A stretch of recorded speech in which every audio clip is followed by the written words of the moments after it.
بسم اللہ الرحمن الرحیم۔ السلام علیکم۔ قوم نوح کے بتوں کو کفار عرب نے لے لیا۔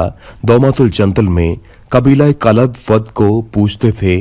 حزیل قبیلہ سوا کا پرستار تھا اور قبیلہ مراد پھر قبیلہ بنو غطیف جو صرف کے رہنے والے تھے۔ یہ شہر سبا بستی کے پاس ہے۔ یغوس کی پوجا کرتا تھا اور حملان قبیلہ یعقوب کا پجاری تھا۔ آل زی کلا کا قبیلہ حمید نصر بت کا ماننے والا تھا۔ یہ سب بت دراصل قوم نوح کے صالح بزرگ اولیاء اللہ لوگ تھے، اور ان کے انتقال کے بعد شیطان نے اس زمانہ کے لوگوں کے دلوں میں ڈالی کہ ان لوگوں کے ان بزرگوں کی عبادت گاہوں میں ان کی کوئی یادگار قائم کریں۔ چنانچہ انہوں نے وہاں نشان بنا دیے اور ہر بزرگ کے نام پر انہیں مشہور کیا۔